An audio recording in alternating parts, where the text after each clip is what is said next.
Kolbrin Bible, Book 4, Children of Fire, Chapter 3, The Brotherhood.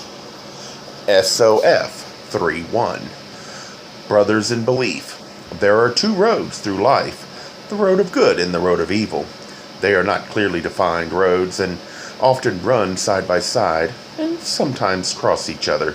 Those who travel without a guide or in darkness often mistake one road for the other. We are those who have chosen to walk in light, a brotherhood of men who travel the road of good, together in companionship. SOF 3:2. We are companions on the great path of the true way, and when an instructing brother speaks of the great path of the true way, he speaks of a double path. The companions of the right hand are those who bear the burdens of earthly labor and advancement, for they require strength, dexterity, and steadiness. The companions of the left hand are those who bear the burdens of spiritual labor and enlightenment, things closer to the heart of man. SOF 3:3. The brotherhood is separated into two parts. There is an earthly brotherhood, and though it may be small in numbers and have few possessions, this will not always be so. There is also a heavenly brotherhood, comprising certain of the twice-born and their followers who have gone before. Their task is to clear the netherworld of demons and dark spirits, and to prepare the way for those who follow. They are like men who enter a new country and must clear it of wild beasts and bring the land under control.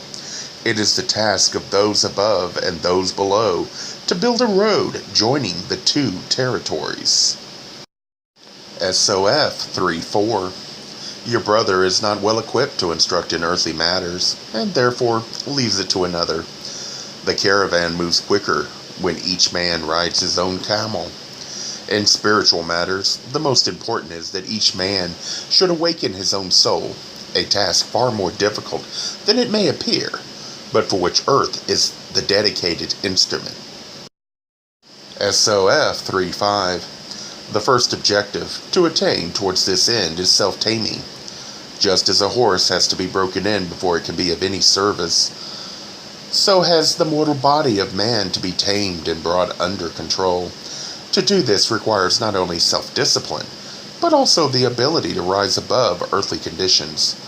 No easy task, for earth is a hard taskmaster and a worthy adversary, and the mortal body of man an unruly steed.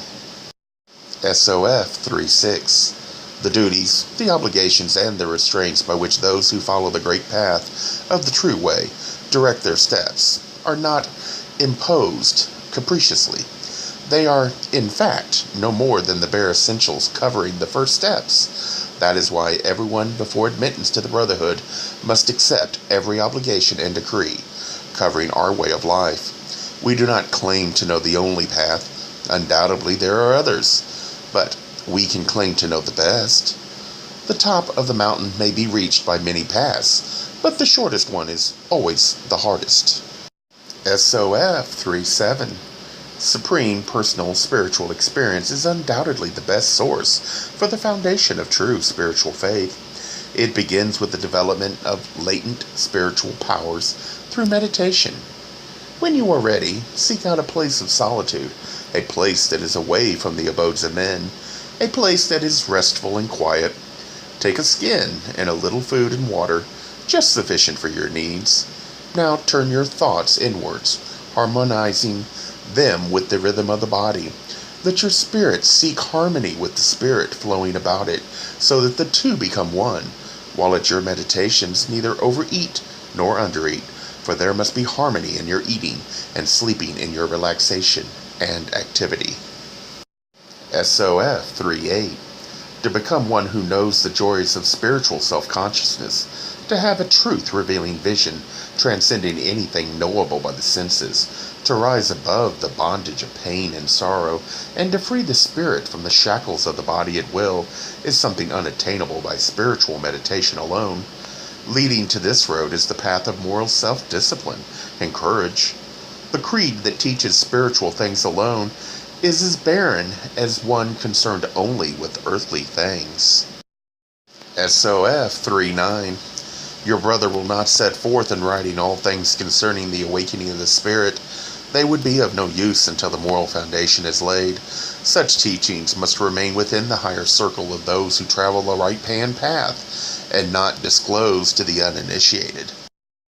SOF 3:10. Let the prayer upon your admission be always fresh in your memories.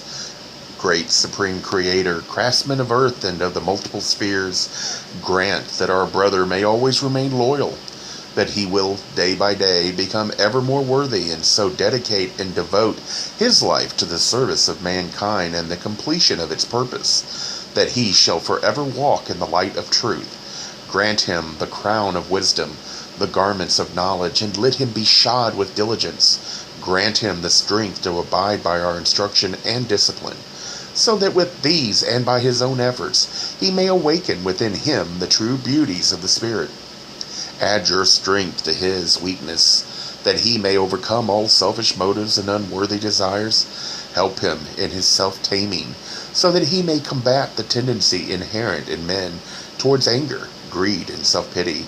Strengthen him, that he may overthrow the evils of tale-bearing, malice, and jealousy.